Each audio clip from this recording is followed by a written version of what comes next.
I raised my daughter to become the world's top violinist, only to hear her call another woman mom. Mom, that woman forces me to practice the violin every day. I'm so sick of her.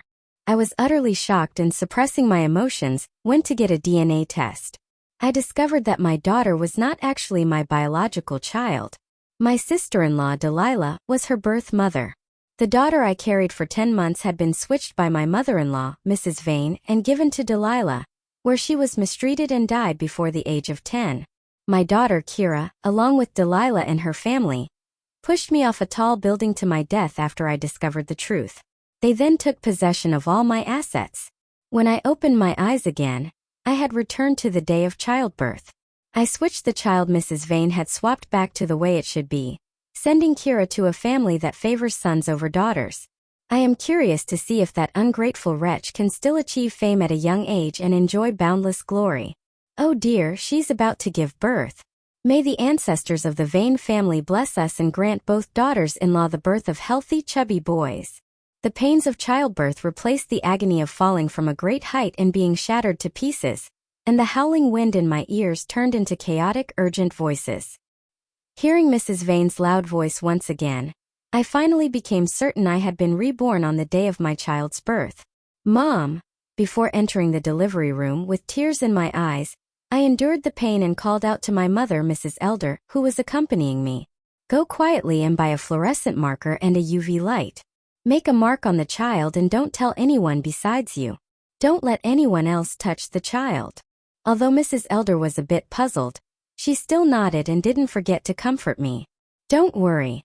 I will keep a close eye on the child and guard against any attempts to steal them. But I shook my head, my lips pale. In my previous life, my mother, mother-in-law, and husband took turns standing guard, keeping a close watch to prevent outsiders from stealing the child. But they couldn't stop my biased mother-in-law from swapping my baby. Mrs. Vane has always favored her second son, Emery's, since childhood. This time, after her wish to hold a grandson was dashed, she even went so far as to swap the children of our two families simply because our family is well off. She wanted the second son's daughter to be raised by us, so she could have the best life possible. Moreover, after we passed away, she could inherit our estate and hand it over to Emery's family.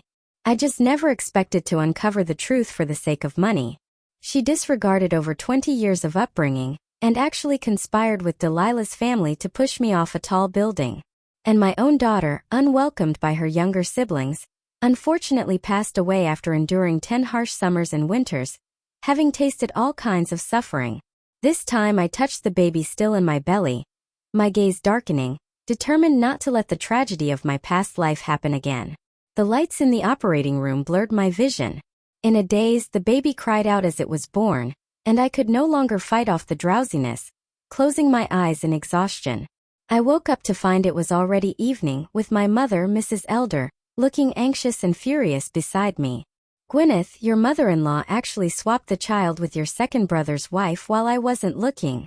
I held back from alarming her, but I also couldn't find the right moment to swap them back. She lowered her voice and spoke through gritted teeth right by my ear. Thankfully, I listened to you and marked them early, or I really wouldn't be able to tell the two babies apart. How could a mother-in-law be like this? My heart skipped a beat.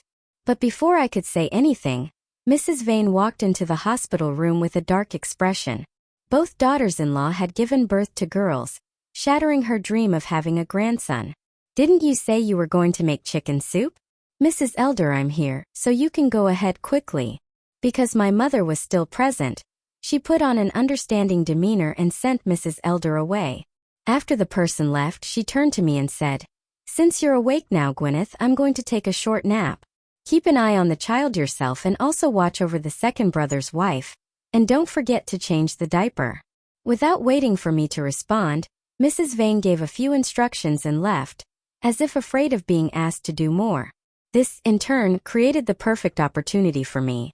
The ward was quiet, and the sky had already darkened. With the lights off, the dim corridor light barely illuminated the room's layout. I looked at Delilah and the baby Kira, sleeping soundly on the neighboring bed. I tiptoed over to the bedside, carefully picked up the child, and quickly swapped them back. I found the fluorescent mark on the tiny toenail of the right foot, holding my long-lost treasure, Mava. Tears of excitement and warmth streamed down my face.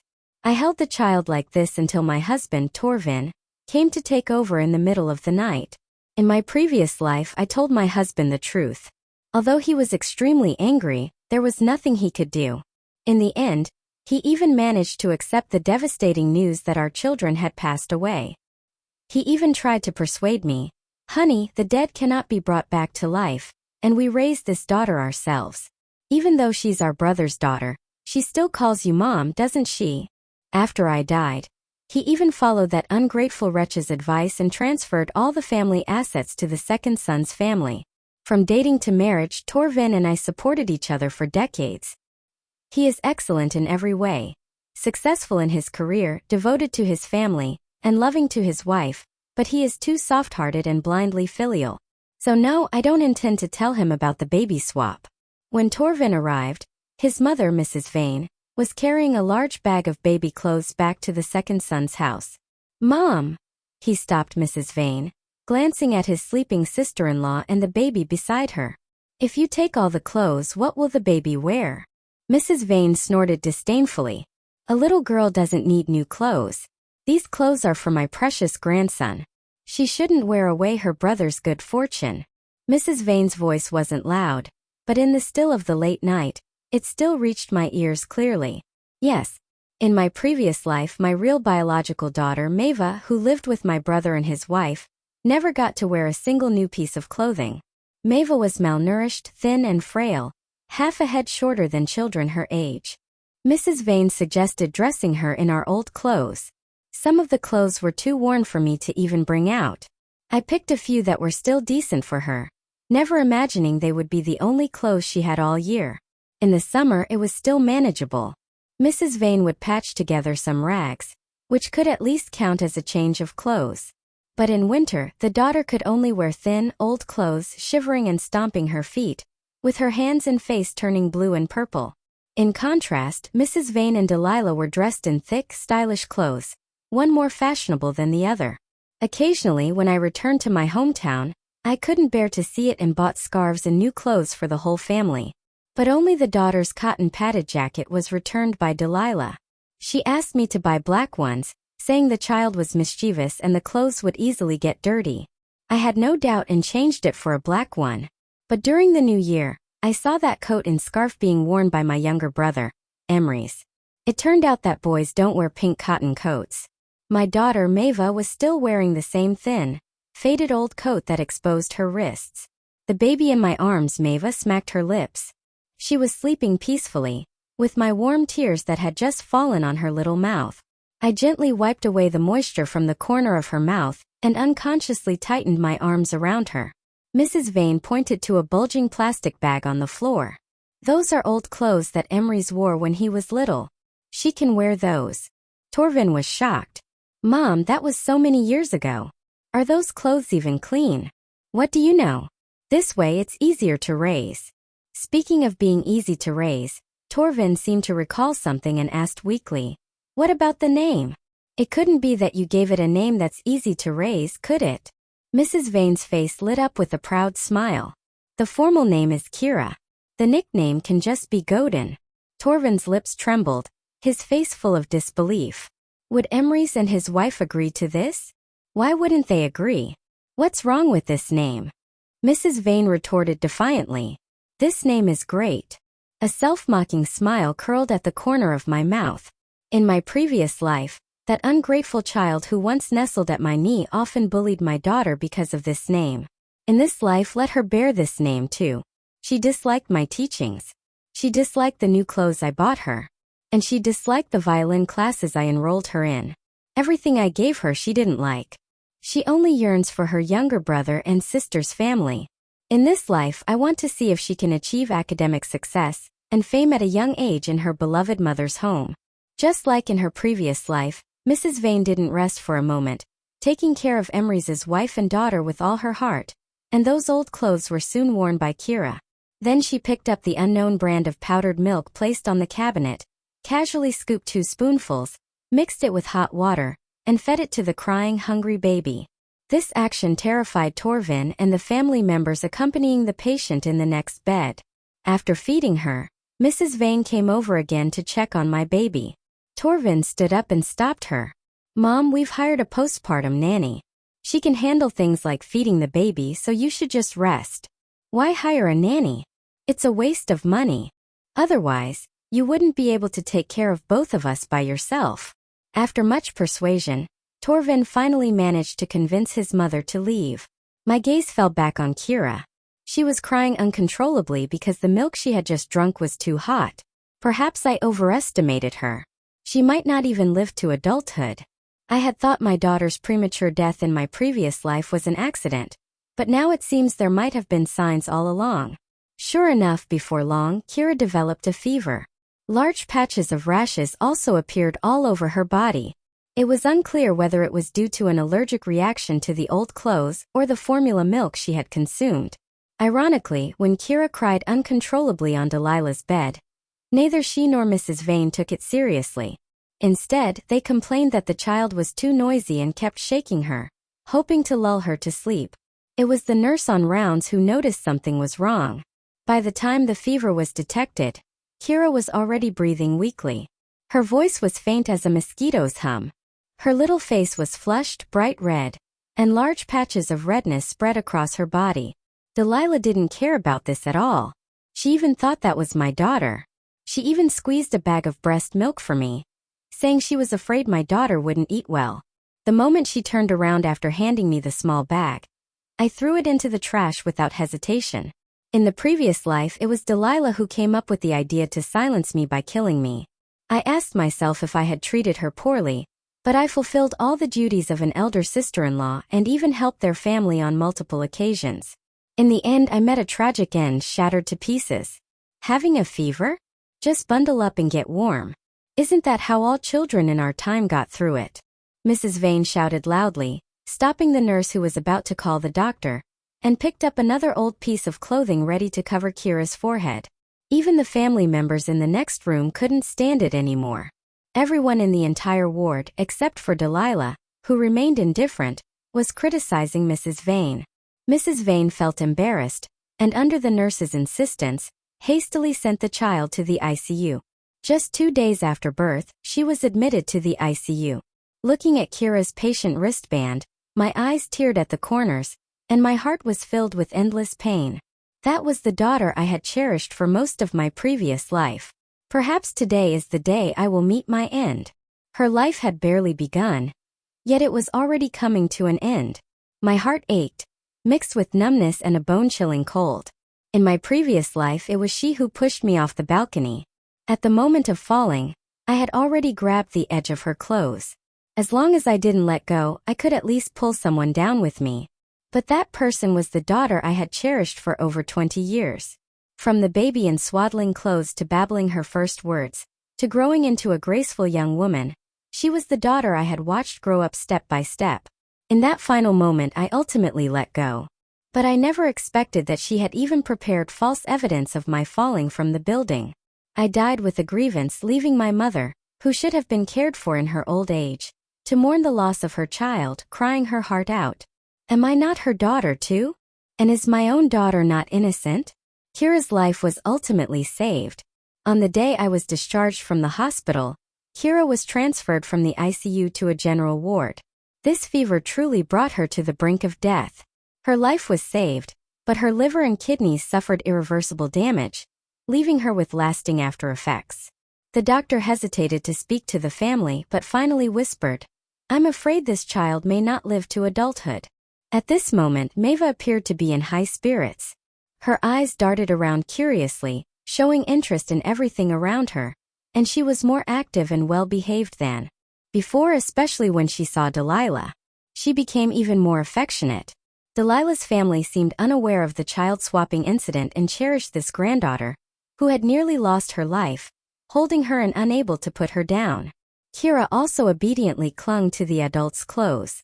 She was affectionate to everyone except for me. The moment they saw me, they closed their eyes. I only took one look. And with Mrs. Elder's arrangements, I was ready to be discharged from the hospital. Just before stepping out of the ward, I recalled this familiar gesture. In my previous life, whenever she was in a sulky mood, she would close her eyes and turn her head away, ignoring people. How could such a small baby have such an autonomous consciousness? I turned around and reappeared in Kira's line of sight. Sure enough, the eyes that had just opened closed again. I silently stepped back as Delilah's younger brother was playing a harmonica, tooting it noisily to amuse her. The baby's attention was captured, and her eyes seemed to glow as she looked at the harmonica. This made the elders burst into laughter. I also forced out a cold smile. Only then was I convinced that she had also been reborn. She seems to still be unaware of the devastating news that her fate is sealed with a short life. Kira's gaze remained fixed on the harmonica, as if recalling the glorious moments when she once stood under the spotlight playing music with boundless brilliance. But in this lifetime, even though she has mastered the violin to perfection, without me, can she still become the concert master? Mrs. Vane took her and coaxed her like teasing a kitten. Oh, my little Kira. Upon hearing this unpleasant name, Kira froze for a moment before bursting into loud cries. Unfortunately, the more she cried, the more enthusiastically Mrs. Vane tried to soothe her. In the end, with no other choice, Mrs. Vane had to call her by her nickname, Godin. I couldn't help but laugh as I walked out after being discharged from the hospital. My mother-in-law, Mrs. Vane, volunteered to take care of me during my postpartum confinement. I knew that taking care of me during my confinement was just an excuse. The real reason was to make me give up the professional postpartum caregiver for my sister-in-law. Besides, was she really here to take care of me during my confinement? She was clearly here to enjoy herself. In my previous life, when I was in confinement, she cooked at home entirely according to her own taste, heavy on oil, salt and spice, making it impossible for me to eat. I told her many times, but she never changed. To outsiders, she said it was because I, as the daughter-in-law, was picky and hard to please. She often pocketed the grocery money to give to Emrys' family. When making soup, she ate a portion first, sent a portion to Emrys' family, saved a portion for Torvin, and then diluted the rest with water before serving it to me. She refused to buy formula, insisting that I breastfeed, claiming it was for the child's own good. At night, she slept soundly alone, leaving the child entirely to me and not allowing Torvin to help. She only made empty promises. A grown man shouldn't be taking care of a child. Torvin has to work tomorrow. We're both at home all day, so just leave it to us. Over time, Torvin stopped speaking up for me as well. After being tormented for a whole month, I was on the verge of postpartum depression by the time I finished my confinement. On the contrary, Mrs. Vane gained a good reputation among the neighbors. In contrast, my sister-in-law Delilah, though her family background was not as prosperous as mine, managed to hire an excellent confinement nanny. When we met again at the full-month celebration, she looked radiant, glowing, and had recovered exceptionally well. That top-tier confinement nanny was someone my husband, Torvin, had gone through great trouble to find through connections. But in the end, because Mrs. Vane insisted on taking care of me herself during my confinement, we ended up giving the nanny to their family. All the good things went to Delilah. We ended up doing all the hard work for someone else's benefit. Watching Mrs. Vane, who had been refused, still carrying large and small bags of luggage into the living room, I knew she had already convinced my soft-hearted husband and had once again made the decision for the two of us. However, this time before Mrs. Vane could even put her things away, my mom, Mrs. Elder, walked in with the postpartum nanny. "Oh, dear-in-law, have you come to take care of Gwyneth during her postpartum confinement? Our Gwyneth is truly blessed. You've already hired a confinement nanny for the two of them, yet you still go to such lengths to do everything yourself. What is a confinement nanny?" Mrs. Vane was stunned for a moment and looked at the nanny. "Didn't I tell you to go to the second son's house?" Mrs. Elder quickly cut her off, pulled out her phone to record a video, and posted it on her social media. Gwyneth's wonderful mother-in-law, not only did she pay for the confinement nanny, but she also came in person to help take care of her during the postpartum period. "Come on, mother-in-law. Look at the camera. Let's take a photo together." Mrs. Vane pushed Mrs. Elder's hand away and was about to frown and retort when she noticed neighbors passing by outside the door, poking their heads in to join the excitement. Mrs. Elder immediately greeted everyone, and even introduced the postpartum caregiver to each of the neighbors, making sure they got acquainted. With all this distraction, the social media post was already sent out. Mrs. Vane forced a smile and said, "Mrs. Elder, please come in quickly. Leaving the door open isn't good for Gwyneth. She might catch a chill." Mrs. Elder, thoroughly satisfied after strolling around and soaking up the neighbors' praises, finally returned and sat on the sofa. While showing off on social media, she asked what we were having for dinner. Torvin was also a bit confused about the situation, but he first helped the maternity nurse get settled while ordering from the restaurant closest to home. Mrs. Vane's expression was very unpleasant. Mrs. Elder had come uninvited and even brought along the postpartum nanny, who was supposed to be at my second brother's house. What's worse, Mrs. Elder even claimed that this nanny was paid for by Mrs. Vane. You should know that postpartum nannies aren't cheap, especially since this one seems to be a top-tier nanny. Wouldn't that cost her a fortune? Mrs. Vane shot a fierce glare at the arrogant mother sitting on the sofa, then switched to a warm expression as she entered my room. "Gwyneth." She rubbed her hands together, her eyes unconsciously drifting toward the baby sleeping in my arms. "What's the matter with your mother? I already said I'd come to take care of you during your postpartum confinement. So why did she bring a confinement nanny along?" I sneered inwardly. Originally, my husband and I had agreed to hire a confinement nanny with our own money, but she not only refused to listen and insisted on taking care of me herself but also went behind my back and convinced Torvin to give the nanny to his younger brother's family. Now she's making it sound like we're the ones being unreasonable, wanting to have our cake and eat it too. I pulled up the small quilt and covered the baby, shielding Maeva from Mrs. Vane's nauseating gaze. Seeing that I remained silent, Mrs. Vane confidently laid out her plan. "How about this? Since I'm here to take care of you during your confinement, I'll definitely be more attentive than any outsider. As for the postpartum nanny, why not let the younger brother's family have her? Delilah still has no one to take care of her. And it wouldn't be right to ask her mother to come, would it? Since you already have a confinement nanny here, it's perfect to let her take over." I lifted my eyelids and spoke unhurriedly. "Mom, you're getting on in years. It's time for you to enjoy the happiness of family life. There's really no need for you to come and take care of me." Mrs. Vane curled her lips, a flicker of disdain in her eyes, almost rolling them. On the contrary, I laughed and said, "In my opinion, you should hire a nanny for your sister-in-law too, so you can have some peace and quiet." Mrs. Vane seemed not to have expected that I, the soft person, would now be so hard to handle. She widened her eyes as if she had heard something utterly rebellious, trembling all over with anger. "Do you think everyone is as wasteful as you? Every penny you spend was earned through my son's hard work." She paced back and forth in the room, pointing her finger at me, panting heavily. "Don't hire that confinement nanny anymore. Give her to the second son's family as the eldest sister-in-law. You should consider your brother-in-law's family. I had already discussed it with Torvin, but you don't trust me, your own mother-in-law, and instead believe an outsider." Maeva was so frightened that she burst into loud crying. Hearing the noise, my husband rushed into the room quickly. My mother-in-law, Mrs. Vane, and I were locked in a silent standoff, neither willing to yield. The room was so quiet that only Maeva's cries and soft, soothing whispers could be heard. Torvin looked at his angry mother, then at my cold expression, and pulled his mother out. "Mom, let's just listen to Gwyneth and keep the maternity nurse. Why don't you go to Emery's place? It's the same anyway." "What do you mean it's the same? You have no idea." While the maternity nurse was soothing the baby and my husband was coaxing his mother, my own mother, Mrs. Elder, started a video chat. "Oh, Delilah's mom. How is Delilah's recovery from the C-section going?" "Don't worry. My mother-in-law spent 30,000 yuan to hire a top-tier confinement nanny for us. Between sisters-in-law, we won't show favoritism.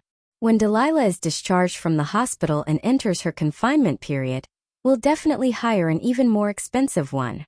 Mrs. Elder had previously added my sister-in-law's mother as a friend at the hospital, and now she was video chatting with her. Delilah's mother didn't look well. "What are you talking about?" Mrs. Elder turned her head and came face to face with Mrs. Vane, who was fuming with pent-up anger. Her face flushed a deep purplish red. "What's wrong, dear-in-law?" Mrs. Elder asked knowingly, deliberately keeping the video call on. Her eyes darted around before she suddenly put on a stern expression. Could it be that they think the maternity nurse is too expensive and won't hire one? I've already posted it on my social media, and now you're backing out. Do you want my old friends to laugh their heads off? When a mother-in-law spends money and effort to take care of her daughter-in-law during her postpartum confinement, isn't that just the natural thing to do? How come it's different in your family? Mrs. Vane, aggressive, looked flustered and angry as she hung up the call that had just been going so well, then sat on the sofa with her hands on her hips. Mrs. Vane was held back by my husband and was about to argue, but her phone in her pocket rang at an inopportune moment. Mrs. Elder shot a cold glance. It was Delilah's mother calling. Mrs. Vane was so angry that her temples throbbed. She took a deep breath, pinching her fingers, and then went to the balcony to answer the phone. Her words were full of flattery, a far cry from her earlier arrogance. Delilah's mother is notoriously known here as a difficult mother-in-law. In the first few years after Delilah married into the family, she would have small arguments with Mrs. Vane every 3 days and major fights every 5 days, returning to her parents' home every half-month.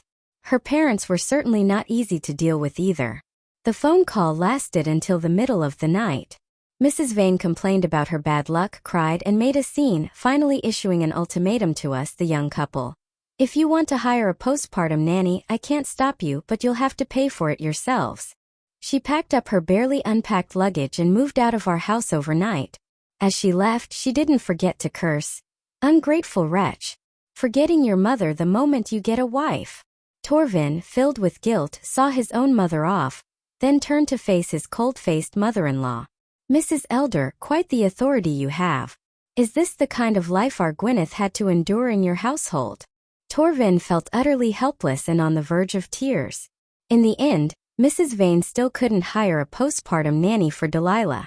First, it was too urgent and there were no available postpartum nannies. Second, Delilah's demands were too high. She insisted on a top-tier nanny, and Mrs. Vane simply couldn't bear to spend the money. Delilah threw herself on the ground and made a scene repeatedly. And in the end, Mrs. Vane somehow managed to get Delilah to back down.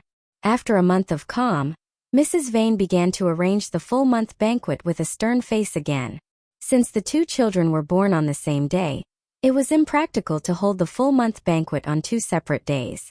Mrs. Vane's face darkened with resentment, unwilling to accept only one set of gifts. At the full-month banquet, when I saw the 2 of them again, Delilah no longer had the radiant glow from the previous life, but instead looked haggard.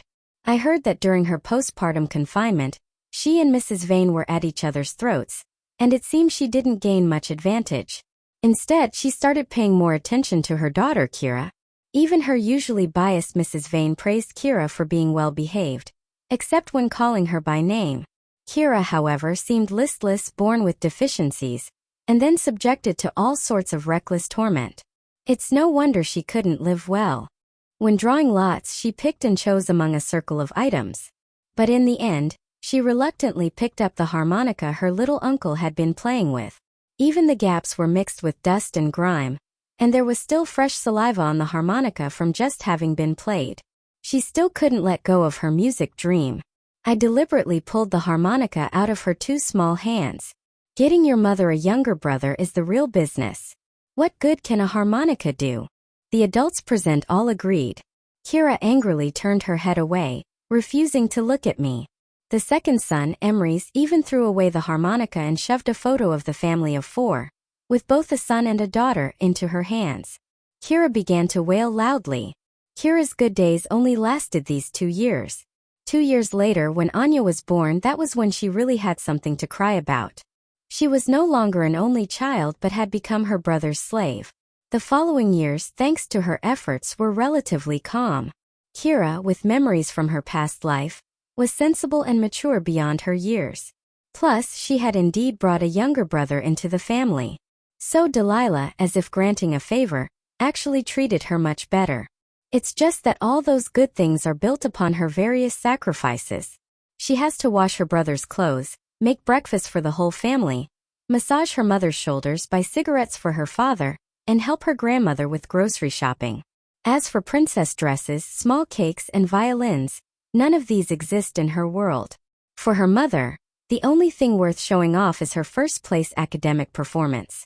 In her previous life, she effortlessly obtained all kinds of material comforts. But in this life, she has to rack her brains and exhaust herself to achieve the same. Yet, it still falls far short of what she had in her previous life. Every time I returned to my hometown for the new year, I bought new clothes and scarves for the whole family as usual. This time, however, I deliberately bought Kira's piece in black. As expected, in the choice between her precious son and her cheap daughter, Kira was completely defeated.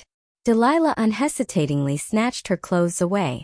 This time, the one left to suffer in the winter cold was Kira. How could she, who had been accustomed to a life of comfort in her previous life, bear this in this lifetime? Let alone being the top. She couldn't even get a ticket to the world of music. When she was 7 years old, she cried and threw herself into my arms loudly, insisting that I was her real mother. My biological daughter, Mava, was pushed by her into the snow. Children's words are innocent, but the expressions of everyone present were far from pleasant. Before I could react, Delilah pulled her back and landed a solid slap on her face. How dare you talk such nonsense? Haven't I treated you well? If you say something like that again, I'll hit you every time. Kira, like a kite that had lost its string, fell heavily into the snow. But when I turned around, what I saw was Delilah carefully helping my daughter, Mava, up, and the 5-year-old brother, Anya, winked, stuck out his tongue, and made faces at her. Kira's face turned pale, and then red, whether from the cold or from being hit. I pulled her up and patted the snow off her old clothes. This time it was her turn to wear someone else's old clothes. She was no longer the cherished only child of our family but Mava's older sister. The child has a fever and is talking nonsense. Sure enough, as soon as Mrs. Vane touched the forehead, it was alarmingly hot. Yet just this afternoon, she had made Kira wash all the vegetables for tonight's New Year's Eve dinner with cold water. You child, you didn't say you were feeling unwell. And instead you were talking such strange things. Mrs. Vane was about to use her folk remedy again, trying to warm her up to reduce the fever. In recent years, Kira's health has been poor, with constant minor illnesses. Delilah and Mrs. Vane's limited patience and goodwill toward her have gradually worn thin with each bout of sickness. Each time she falls ill, it's rare for her to be taken to the hospital. Delilah not only did not stop Mrs. Vane but also brought a feather duster and gave Kira a good beating. A perfectly good New Year's Eve dinner has been ruined by you jinx. Don't hit the child during the new year. Only Torvin spoke up for her. In our previous life as her parents, when did our daughter ever suffer any beatings? We cherished her so much, holding her in the palms of our hands, that we couldn't spoil her enough. After I was pushed off the high-rise, Torvin was heartbroken and became despondent. Kira seized this opportunity to persuade him to divide the family assets and give them to her biological parents. Later, when he lay on his sickbed, suffering from illness with not much time left, he couldn't even scrape together a single penny for medical treatment because all the money was taken away by that ungrateful person. Kira stood frozen in place, neither running nor hiding. Her soul was that of an adult, but the dignity and pride that belonged to an adult had been worn away by the daily beatings and scoldings. She lowered her head and looked at her hands. A pair of slender hands that once played world-class music have now become clumsy and covered with chilblains. Can a bird that has fallen into the whirlpool of life ever return to its noble branch? The high fever persisted, making the night seem so long. In the endless darkness, only scattered snowflakes drifted down from the abyss. Kira began to speak deliriously again. The life in her previous existence was so different from her current reality that she began to wonder if it had all been just a magnificent dream. Mrs. Vane kept covering her with thick quilts. And after exhausting herself with all the effort, she simply went back to her room to sleep, believing that everything would eventually be fine. This was how things had been for so many years. Kira broke out in a cold sweat.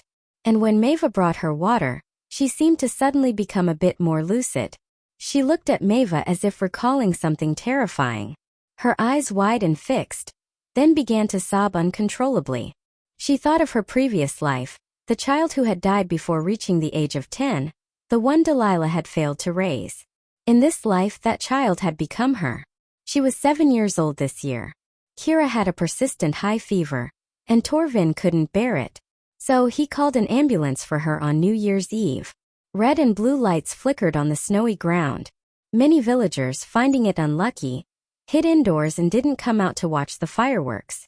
The two got into the ambulance amid the family's curses and complaints. Kira, as if grasping at a lifeline, knelt on the ground, clutching Torvin's pant leg, crying and begging. She called him Dad one moment and Uncle the next, pleading with him to adopt her. Delilah, standing beside me, kept calling Torvin.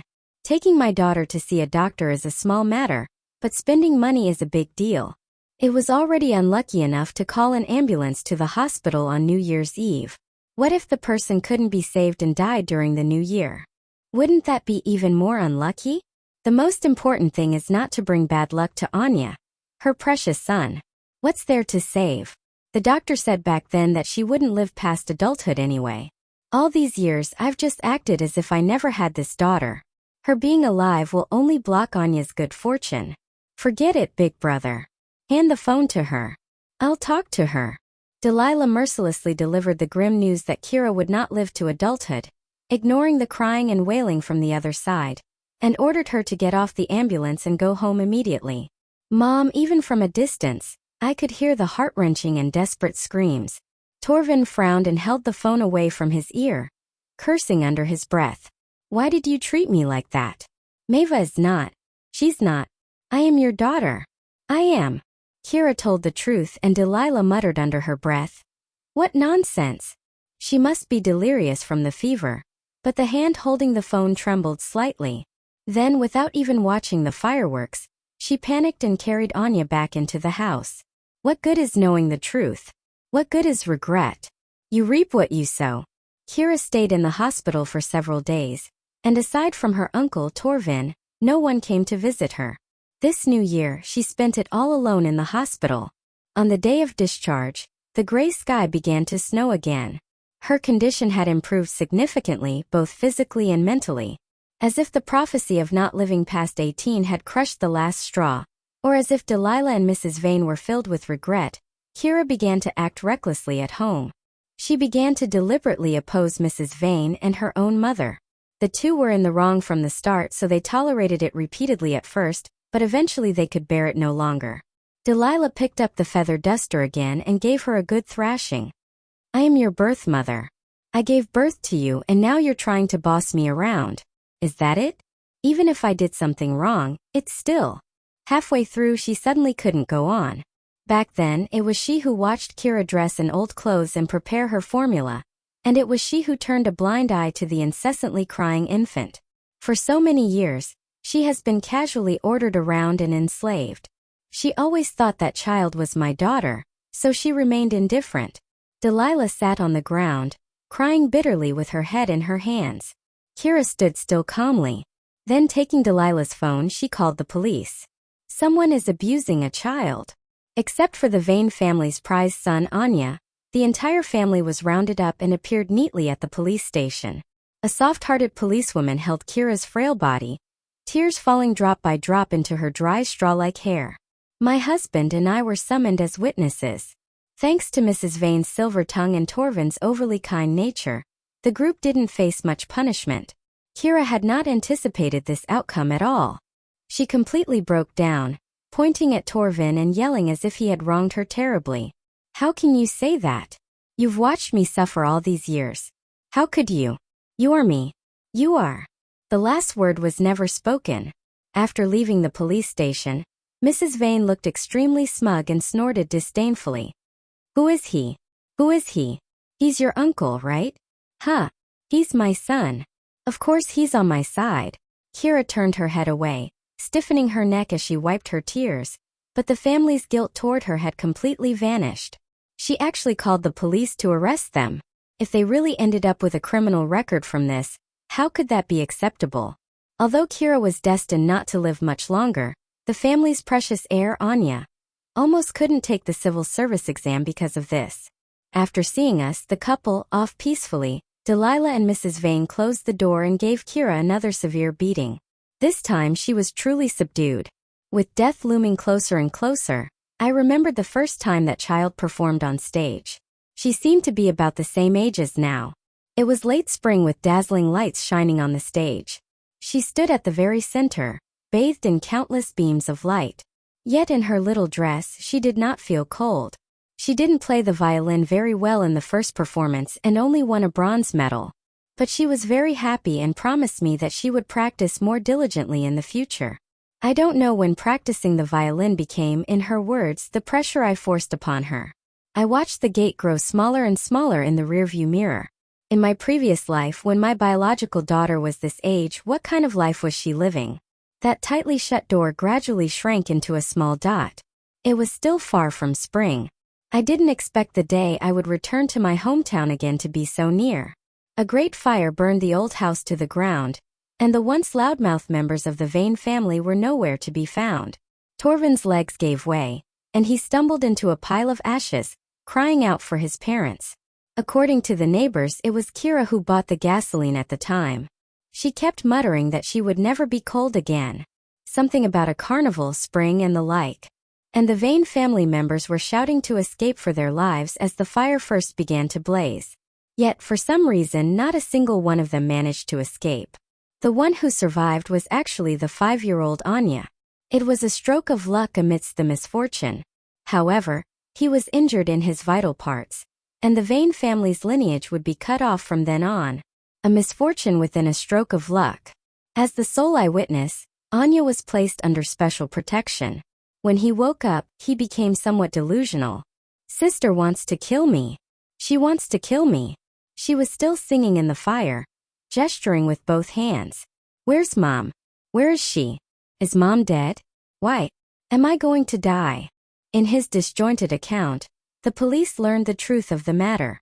The fire was indeed set by Kira. However, at first it seemed like everyone could have escaped, but she directly took Anya hostage and ordered everyone not to run. Only Delilah stopped in her tracks. Only a mother can't bear to part with her child. Mrs. Vane hesitated for only a moment, and Emery's didn't even look back. What are the Vane family's lineage and lifeline compared to one's own life? They are not worth mentioning. Kira held a knife against Anya's neck, emotionally distraught, sobbing about past lives in the present. Before she could finish, Emery's and Mrs. Vane had already turned back. The main door had long been locked. They were about to jump from the second floor. And as luck would have it, Kira was standing at the top of the stairs. Thick smoke billowed everywhere. And before Kira could say a few words, she was choked and could no longer hold the knife. Emery's was the first to go upstairs, but she stabbed him in the lower back. Mrs. Vane was terrified, trembling, and not daring to step forward, while Anya took advantage of the moment and ran to the second floor. "Mom, come with me. I heard Uncle asking you for money. If I had known it was me from the start, would you still have treated me this way?" Delilah remained silent, her figure hidden in the thick smoke. Kira couldn't stand steadily, and Mrs. Vane took the opportunity to step forward and push her down. "Jinx! What great sin did I commit to meet a jinx like you?" But Delilah grabbed her by the hair, roaring with a choked voice. "It's all your fault. You're the one who did this to my daughter. You're the one who ruined our family." In the pitch-black, thick fog and blazing flames, Anya looked back and saw only two women wrestling with each other, hearing intermittent hoarse melodies. His heart was pounding, and without bothering to wonder why no one had followed behind him, he trembled as he jumped down from the second floor. In the end, he could still open his eyes and see his uncle. He threw himself into Torvin's arms, crying with tears and a runny nose. "Uncle, the police officer said that since I survived a great disaster, I must have good fortune ahead, but now I've lost my home. Can I come live with you? Grandma said that Sister Mava is just a girl, and will get married sooner or later." My expression gradually turned cold.